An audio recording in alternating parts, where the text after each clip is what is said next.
And that, it doesn't really matter what level of faith you have at any given moment. I don't think. I think it's just it's first of all, it's the faithfulness of God, but that really overrides all of that. I think it's just the desire of your heart.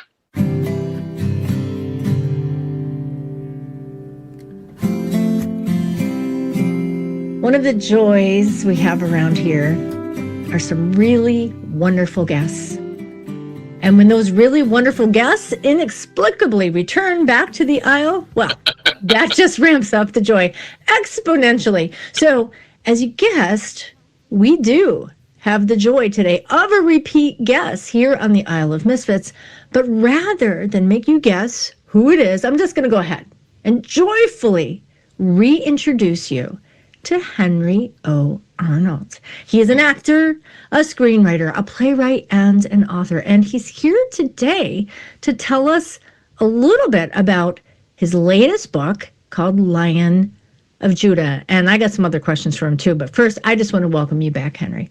Oh, it's great to be back on the Isle. And I feel quite at home among misfits. I have been all my life. So, thank you for making me an honorary citizen. Oh, yes. As I have told others, we have several other honorary citizens, and you all have a Nexus pass, right, to come and go as you please. You've got a lounge chair reserved in your honor. So, yes, so we're thrilled to have you as one of us. And so I remember. So the last time we talked, it was a minute ago, a couple of years ago. Yeah. And it was about the Singer of Israel, right? That was number 3 in a series, right? Yes. Series, yes. Song of the Prophets, right? That's what the Song of Prophets and Kings. Oh, okay. Yeah, can't have a prophet without a king. So. Without a king, yes, yeah. Yes. Can't have one without the other, I hear. That's right. So that was number 3. And this one, this is am I correct that this is closing out the series? It is. There was The Fugitive King was number 4. Okay. And then this one, Lion of Judah, is number 5. And we'll close out this series. Okay. All right. Well, I'm excited to talk to you about that. I also got some other questions. But before we do any of that, I know. Because you've been here before. You know what's coming. I do. It's called the gauntlet. It's relatively painless, or at least, that is always our hope. But we got to do it. We got to play the stupid game. Yes. Bum, bum, bum. Bum, bum, bum. Yeah, I even have a little bumper music for that I will insert. Oh, do you? In post-production, yes. Very Okay. high quality stupid game jingle.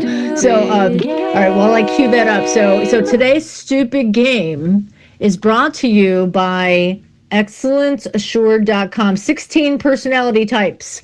We're going to take a personality test on King David's behalf today, because we're going to talk a lot about him, what kind of a guy he was. So here's your task. I'm going to feed you. It's a real quick, super lightning quick Myers-Briggs personality test. And you're going to take it, but not as Henry O. Arnold. Oh, no, because that would be too easy. You're going to take it as King David. So not that I'm wanting you to have an identity crisis or anything like that. But because you've written a lot about him, I imagine, you got to get into the head of the people that you're writing about. So you're going to get into his head. You're going to take this test, and we're going to find out what King David's personality type is, or at least what you think it is. So are you ready? Right. Yes. Okay. Go. All right. Question number 1. When it is time to recharge your batteries, do you prefer to be alone or with people? This is David, you as King David. Alone. Alone. Okay, alone with his harp. All righty. All right, number 2. If you were going to study a certain subject, would you be more interested in knowing the facts or the relationship between the ideas and how they can be used in the future? Relationships. Oh, he's all right. All right. You're very decisive on this. Okay. Number 3, is it more important for you to be thought of as a fair, caring, sensitive person, King David, or be thought of as reasonable, logical, and objective? Hmm. Okay. He struggles here, Mm-hmm. but I would go reasonable, logical, and objective. Okay. Well, and every king would want that, I would suppose. So, all right. Here, next one. If we were going to do a project together, meaning you, me, and you, King David, would you prefer that it was outlined, planned, and orderly? So, outlined, planned, and orderly, or would you prefer that we were able to be more flexible? Yes, have the flexibility for Right. and freedom. Okay, right, because just in case you got to be on the run, right? You got That's to. good. You never know how long I can stay in one place. You never know. All right, so hold on, hold please. We're getting your results. Whoop, hold. Oh, Yeah. there is a pass fail in this. There. Oh, we're gonna find out. So we're gonna find out. We just gotta plug this in. Processing.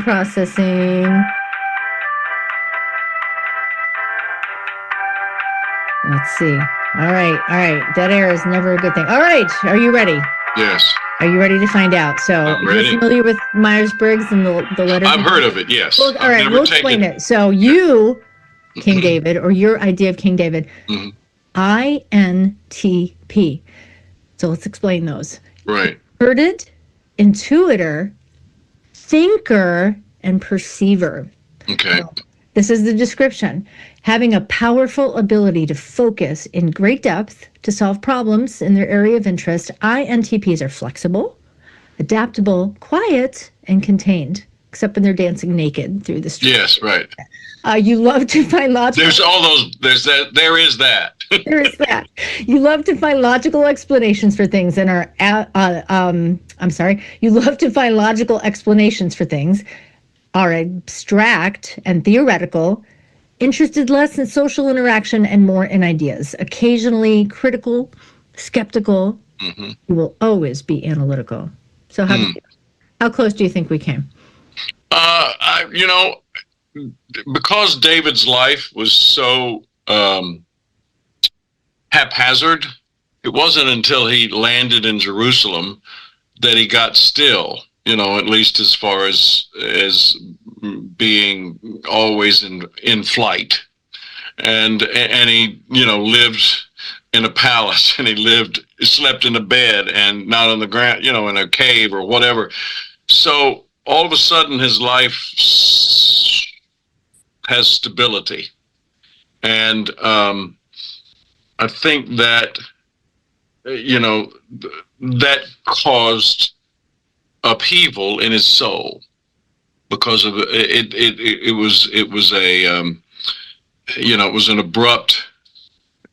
was an abrupt start or a stop of one life and a start of another whole life. Yeah, he had a short runway. So what did that do to him in his heart, in his mind, emotionally, psychologically, all of that?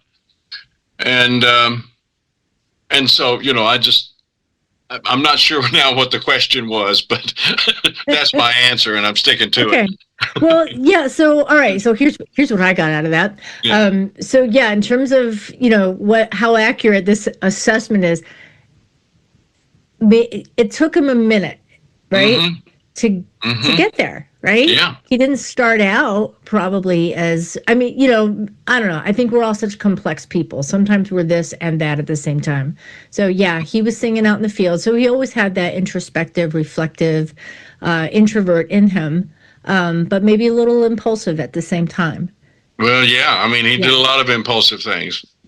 Yeah. So analytical, yeah, but as is the case for all of us, took him a little while to grow into his role, to grow up. Right?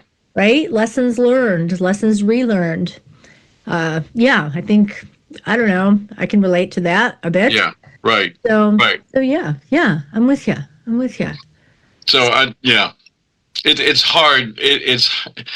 when you look at he's probably got more ink written on him than, except for maybe Moses is in the Old Testament.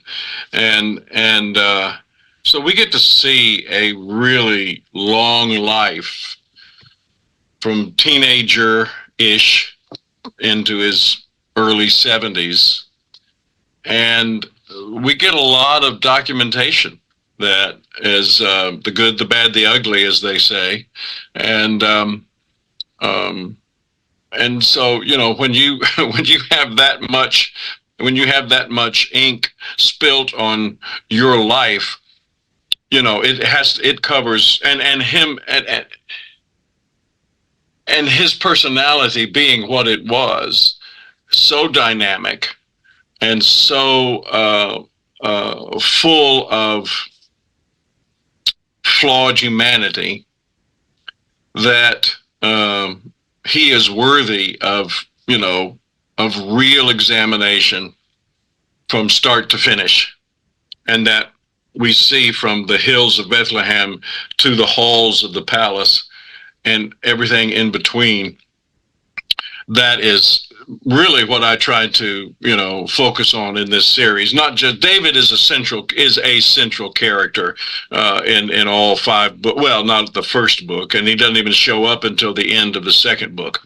So, but he, is the dominant character in the last three books, and I just wanted to show what that life was like, and at least is what we have from the biblical record, and then what I filled in with my imagination.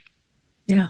Right. And as you said, so much has been written about him. And, I have to say, isn't it fun from my perspective? I will say, isn't it's great to be the armchair psychologist for somebody else and analyze their lives, right? So, Right. I mean, so don't do that for me, but let's do this for David.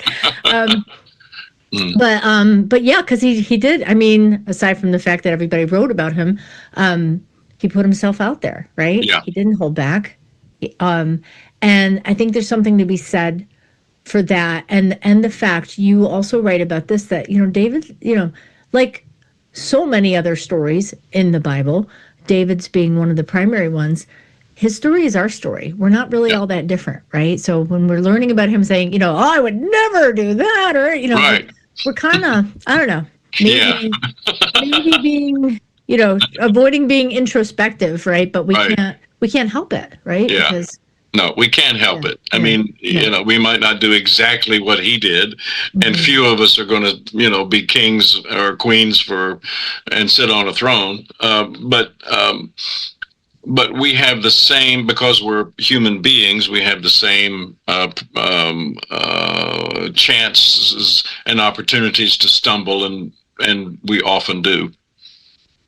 Oh, isn't that the truth? Yeah, but it's just so much more fun to read about when somebody else is stumbling, isn't it? Right. Well, I mean, that's the part of the beauty of storytelling, of art in general, and those. I didn't write this to be a cautionary tale. I wanted to be true to what I thought, or what I understood the character of David to be in the biblical stories, but also, possibly explain the motivations behind choices he made, or was forced to make, because of the circumstances of his life, the enemies he made, and and the friends that he made, and where he was constantly not just living his life out loud, as they say, but forced to be in position of leadership, and I guess in his position, in his day, it would be called celebrity position, where everybody knew of him if they didn't know him, and so it was, you're living you're living other people's lives, or other people are living their life vicariously through you. Yeah, that doesn't sound familiar at all, right? He went viral right away. Right? All of a sudden he blew up, and now his life is on display. Yeah. Yeah. So Right. yeah, I so mean, here, and it all started with him killing a giant. So, mhm. if he just stayed home in the fields Right. If he could have just, yeah, just stayed on his, his in his gaming little console. shepherd Yeah, world. right. Yeah. Just been the keyboard warrior, just Right. fooling everybody else. But no, Yeah. he had to put Yeah. himself out there. Yeah. So, okay. So, yeah. So you've kind of lived with this. You've gotten into, like you said, get into his head a little bit, like what might have fueled, what might have motivated some of the choices he made, the backstory, right? Because there's always context. So Always.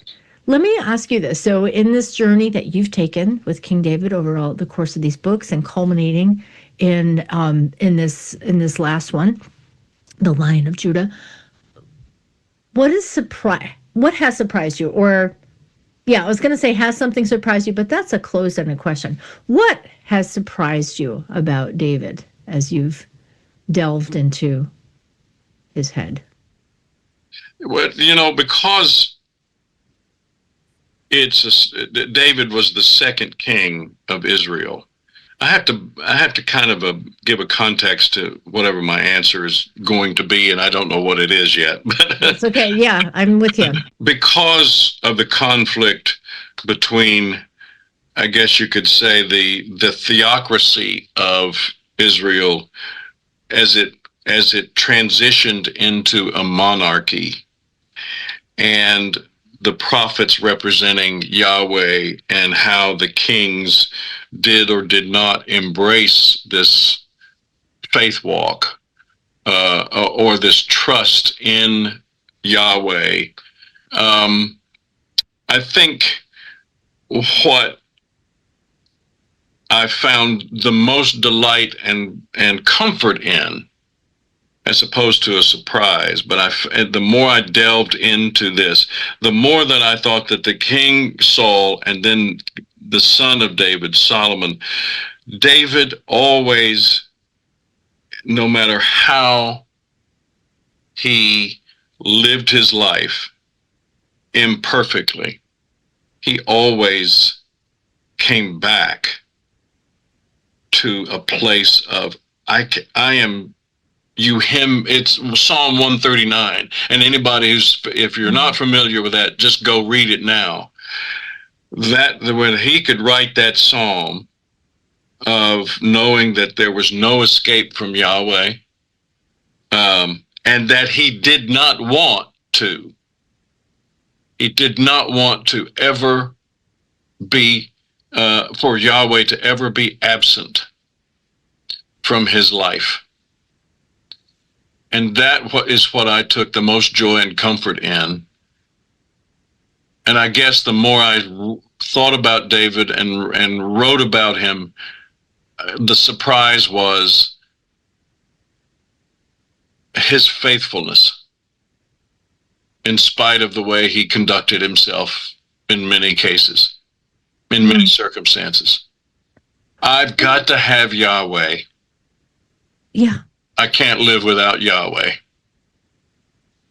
Yeah, and that kind of tracks, like I'm jumping ahead to that famous chapter in Hebrews, right, where it talks about all the faithful, the hall Yeah. of faith, as they call it, this Yeah. one, that one, Abraham, and that what they were remembered for weren't the things that they screwed up. They were remembered for their faith, right? Like as you And said, it and always came back, no matter how much he might have failed, he always came back. and that, it doesn't really matter what level of faith you have at any given moment. I don't think. I think it's just it's first of all, it's the faithfulness of God, but that really overrides all of that. Um, I think it's just the desire of your heart, and which goes, to me, it's deeper than a faith thing. Is my desire is to be with God. And I think that's what David's desire was. And that's why he kept, no matter how far he ran away, metaphorically, he always ran back, or sometimes crawled back. Yeah. He came back. Right. Right. Running, crawling, just barely making it. But Yeah, yeah, right. so it's a picture to me of, you said desire, right? So maybe another word is focus. Like, Yeah. where's my focus? What's my desire? Is my desire, is it pointing to my faith, i.e., my behavior, good or bad? Or is it pointed to, no, I just want God. I just want God, right? But see, we're too often caught in a Yeah. trap of behavior. Yeah. Yeah. Of if you believe this, then you should behave this way, and when you don't behave that way, then what's wrong with you? Well, Right. yeah, a lot is wrong with me. So, uh, and we judge people on their behavior. As Aristotle said, action is character. So, when you take certain actions, then that reveals your character. And that is that is a truth or a truism, but it's not the core. It's not a core truth. The desire of your heart is a core truth. So that means Right. that is where your desire is. That's where your heart will be. And Right. I guess Jesus said that in the Sermon on the Mount. Where your treasure is. What's your treasure? Yeah. What do you treasure? Right. And if you treasure your whatever you treasure, you will. That's where your heart will be, and where your heart is, you know, uh, will reveal who you really are. Yeah. Oh, there's so much packed into that. I have so many thoughts. So let's see if I can just extricate one of them. So yeah, that scripture made me bounce to another scripture in the Proverbs, right? Where it says, above all else, right? Guard your heart, for out of Mm-hmm. it flow the issues Mm-hmm. of life. So yeah, this thing about the heart, right? So Mm-hmm. it's not that behavior doesn't matter. It's not that actions don't matter. Of course they do, right? We can bless people. We can not bless people. We can curse people. We can bless or curse ourselves. We can grow closer to God or not through our actions. But it's always preceded by what's in our heart, right? Yeah. You talked earlier about, the theocracy versus the prophets. Where else did we see that show up, hundreds and hundreds of years later? It was Jesus and the Pharisees, right? Right. You had the theocracy versus, the letter of the law versus the spirit of the law, Mm-hmm. right? Mm-hmm. Yeah. So, yeah, so all of that, where our focus is, another thing that I've been hearing lately. I think this is like Jordan Peterson didn't make this up, but I heard him say it recently. That focus an over focus on self will always lead to depression, right? Mm-hmm. When we just think Yeah. about ourselves all the Yeah. time, that's Yeah. that's where it's going to lead, right? Right. So, Right. and I would link behavior to that. It's like, oh, I'm screwing up. Oh, or oh, I'm doing so great, right? Then Right. that leads to, Right. like, And self-aggrandizement. that's the way our culture is today. Yeah. Is so self-focused Yeah. that and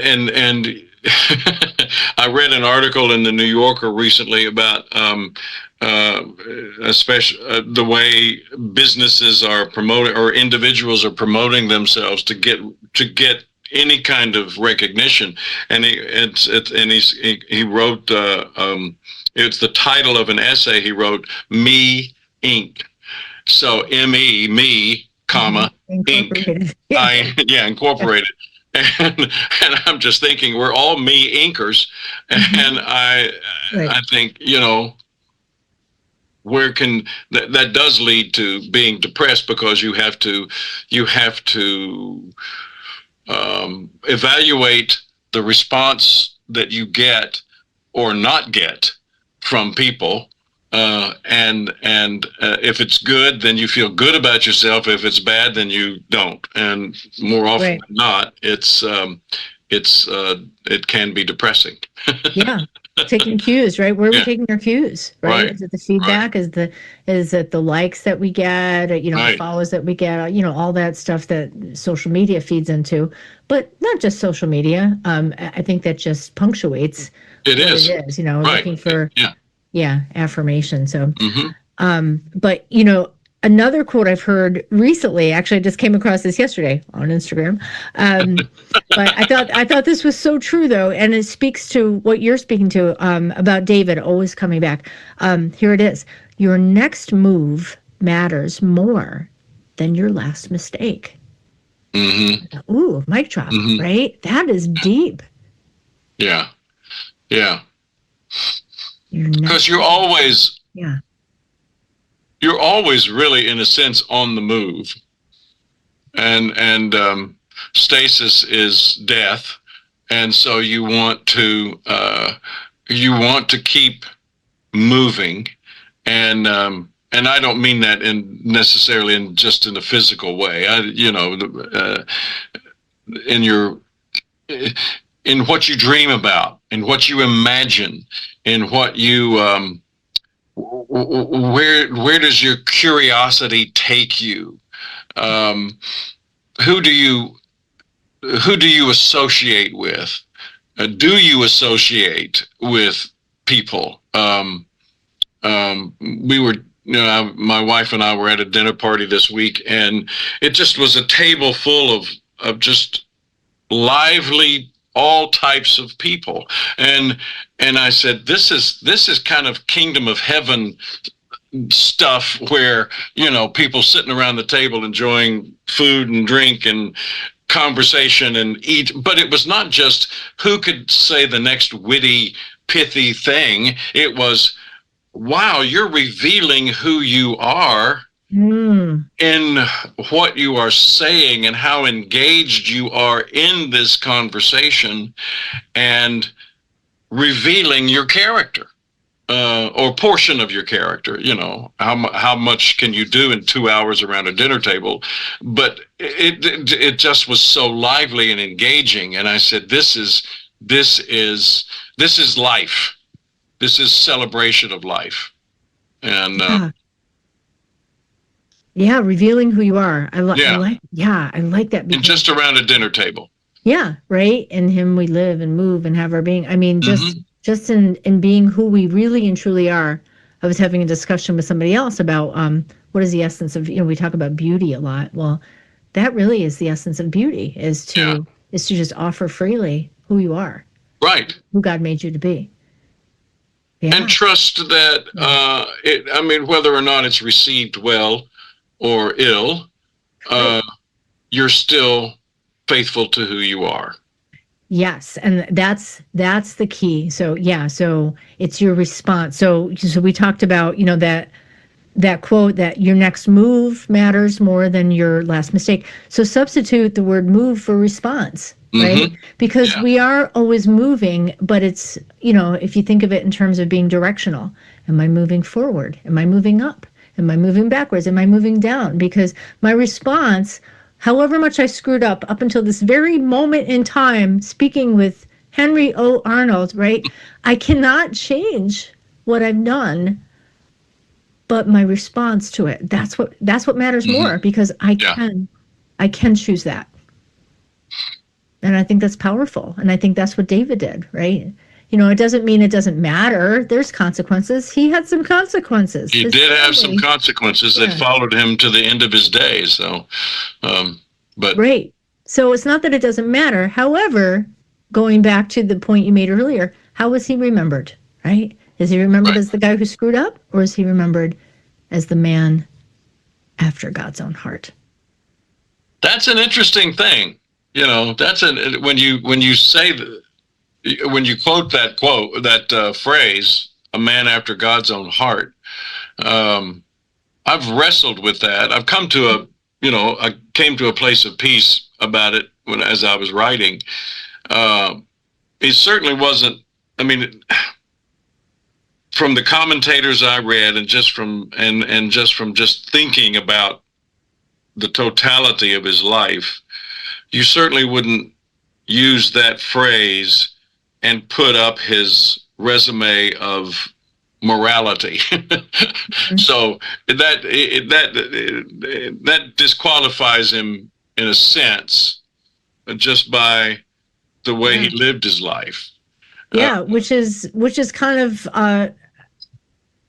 what's the right word? Interesting isn't the right word. It's almost outrageous, right? It's like, It well, is wait a minute. outrageous. Yeah. It is outrageous. Yeah. But that's what I wanted to close with. That thought was the outrageousness of his moral record, and that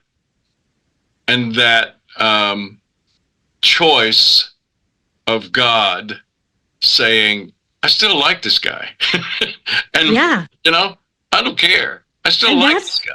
and that's what's truly outrageous. It's right. That's what Well, see. wait a That's what's minute. true. Yeah. And see, to me, that it goes to saying it's not because he's, it's not even because he's uh, has a repentant heart, because he does have a repentant heart, and that does reveal character, and that does reveal, like I said a few minutes ago, his desire to be and always be in some kind of fellowship and presence with Yahweh, God. Uh, but I think it's also God's sovereign choice. I think the way that phrase is written, especially in Hebrew, and then how it gets translated, is God is saying, David is my choice. He didn't get this kingship or this position or whatever because he inherited it, or it was handed down to him from, his father was the king and so he gets to be the king, or he wasn't voted in, or it was God's sovereign choice. And when you think about how he became king, in the dead of night, Samuel and Nathan go to David's house because under God's instruction to anoint the next king, that Samuel in the book of Samuel says that I have chosen, I Yahweh have chosen. And Samuel started with, I think his name was Eliab, the oldest, said, he's the one. Right, because it makes sense, right? Yeah, and that was Samuel's choice. Yeah, right. Yeah. And then they go down the line. Mm-hmm. And and we'll say, well, if it's not the firstborn, then it's the second, then it's the third. And then you get down to number 8. Where is he? He's not even around. Not even here. Yeah. Yeah, that should have disqualified him right there. He didn't even show up. Yeah. Right. Yeah. He did. And so, when you think a man after God's own heart should be phrased, this is my choice. This is because I am Yahweh. I am sovereign. I am God of all creation. I want David because I can see into the future and I know what he will be like, and still I choose him. Mm-hmm. Yeah. And so to me, it's kind of all of what we discussed. I know that was kind of convoluted, but but no, that's all part of the story, right? Because we want things to be neat and to have hard parameters, boundaries. Right. We like those. We like the cookie cutters. We do. Yeah. Right. We like those solid boundaries. And don't misunderstand. I'm not saying, I'm not talking about the word of God. I'm not talking about, right is wrong or reality is not reality, because we're living in that age too. No, the law, Jesus didn't come to remove the law, and I'm skipping around, right? But to fulfill it. But within that, yeah. What is it? It's in that same book. Man looks upon the outward appearance, right? Right. God looks on the heart. He knows the good, the bad, everything in between, the mundane. He knows. So, so that in itself is convoluted, because most of us are convoluted in one way or another. Right. Yeah. Well, in the cultural term today, David was a hot mess. Mm-hmm. And so there was no, and when you are that way and you live your life that way, we like to be cleaned up and pretty, but for the world. But we're really all hot messes, and we do our best to, conceal that. And David didn't. David didn't. As you said earlier, he was out there, and and and you either liked that or you didn't. You were drawn to that or you weren't. And all his life he had enemies. So he had people that disapproved of his way of expressing himself. Yeah. Well, it reminds me of somebody else who showed up again several hundred years later, right? Yeah. He's Right. some haters too. Right. Unlike David, he wasn't screwing stuff up, but Right. but I guess that's the bottom line is this is what Jesus did. He put himself out there, right? Right. He offered himself fully. So unlike David, who did it, as a hot mess, Jesus did it as the perfect loving God. As the perfect loving Son of God. Yeah. That's And right. still had haters, right? Yeah. Because I think the haters, this is just me kind of, shooting from the hip here, but this is just my reaction as we're saying, I think our reaction to hate, or, if we have like that visceral reaction to someone, whether it's someone like David or me or anybody, any human being other than Jesus, it's similar because they remind us of ourselves, right? And we don't want to be reminded. And Jesus reminds us that we're not perfect. So, so some are drawn because of that very thing, and some are repelled because, like, no, I don't want to identify with that. Right. Yeah. Because we think we can do we can fix ourselves, and we go to a lot of trouble and expense to fix ourselves, and because we do know we're messed up. But the great fixer is, died on the cross for us. So that's the only perfect route to getting fixed. Yeah. And so, to kind of bring and it's outrageous. It's outrageous. It's absolutely outrageous. Outrageous. Yeah. Yes. So. Scandalous, right? Scandalous. Even the grace of God is outrageous and scandalous. Yeah. And I thank God for it because, where would we be? Where would I be without it? So to just kind of bring this back, or as we're bringing in for landing, is what you said early on. He always came back, right? No matter what. And that's, I guess that's the lesson today on the Isle of Misfits, right? It's the desire of his heart brought him back. Yeah. Yeah. The desire of his heart brought him back. Yeah. Yeah. Well, that's a great place to land. So Henry, I just want you to tell us, I know people know where to get books, but if there's anything you want people to know about how to get your book or more, like how to get in touch with you or, let us. Well, I mean, wherever books are sold, are sold, you can find a book, but it's everyonearnold.com is the website, and you can sign up for a newsletter. If you go to the website, you can do that and then see other things that I've done, written, acted in. So we didn't even get to that. I wanted to talk to you about Whitney Houston, but we'll have to save that for the next. Another time. That was a fun doc to write.